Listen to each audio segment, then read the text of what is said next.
last time, we were trying to understand these sets, Fi, which are ways to tile a 2x plate with 2x1 Lego bricks.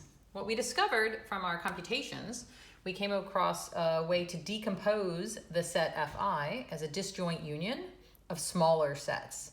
Fi minus 1, disjoint union, Fi minus 2. And to remind you, we had the combinatorial proof of this fact, which is we can start with our initial brick being oriented vertically or horizontally. Those are mutually exclusive options and they're exhaustive. There's no other way to orient the bricks. And what we have that remains, if we do it vertically, is we have I minus 1 remaining spots. And if we do it horizontally, we have I minus 2 remaining spots. And that gives us our decomposition. So as we're trying to understand this number, little f of I, which is going to give me the cardinality of capital Fi, as we're trying to understand this, we look at this expression and we can just take cardinalities and we get a recurrence relation. So f of I is equal to f of I minus 1 plus f of I minus 2. Now, just like with the differential equation, when we have a two-term recurrence relationship, we need to have two initial conditions to get us started.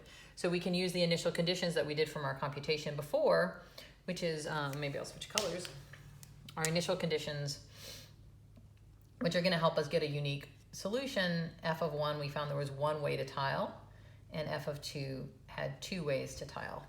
And that gets the ball rolling, so now we can compute further on from there.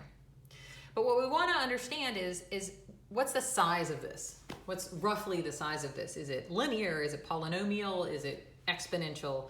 How fast does it grow? And so the first thing you do is you sort of look at the recurrence relation and think about how that works. So again, whatever size these two are, this one's the smaller one. So what's happening here is I'm getting more than double this. Okay, so if I just think of jumping every two terms, I'm doubling this. So when we're doubling something, it's going to be exponential. So we know that we're going to get some kind of exponential. And we can write f of I is equal to an exponential that's unknown. And we want to try to solve for that. And what I'll do first, before we figure out exactly what a formula for this is, let's just assume that it looks like this asymptotically. So it's not exactly an equal sign. Maybe I should be a little more precise here by being imprecise and say it's roughly exponential. So if it's roughly exponential, now we're going to pretend that it is, and we're going to say, how do we solve for that? So we say, all right, so f of I, now we're going to say it actually is equal to 2 to the ci. If that's the case, what does this recurrence relation tell us? That tells us that 2ci is equal to 2ci minus 1 plus 2ci minus 2. And again, what I'm trying to solve for is I want to understand what the constant is here. Not necessarily c, but 2 to the c is what I want to understand. So I can divide out by the smallest term that I have here. And when I do that, I'm going to get 2 to the 2c is what's left. Here I just get 2 to the c, and here I just get 1. And of course, exercise in calculus, how are you going to solve for this? Again, I want to solve for 2 to the c, not necessarily for c. I don't really care about getting logs. But this is just quadratic.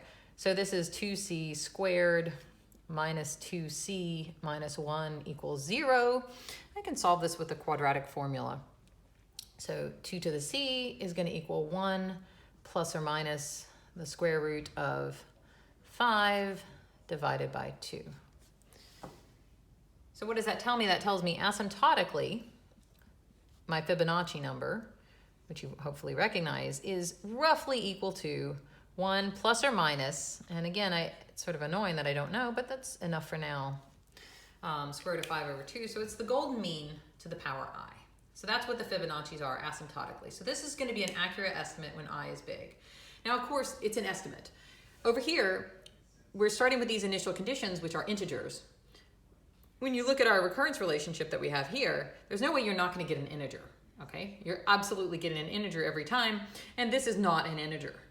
So this is giving us an estimate that helps us compute things very fast, but it's not going to give us the exact formula. And that's what we're going to work on next is, okay, this is a crude way to get it so that we roughly know how fast it grows, which might be what you're after, and you might care more about the asymptotics. that might give you a better sense of what this looks like as it grows. But we also want to be able to compute exactly what the Fibonacci number is. If I ask you what's the 1,000,000th and 10th Fibonacci number, you can approximate it, but if I want to know exactly what it is, we can get that answer too, and we'll do that next time.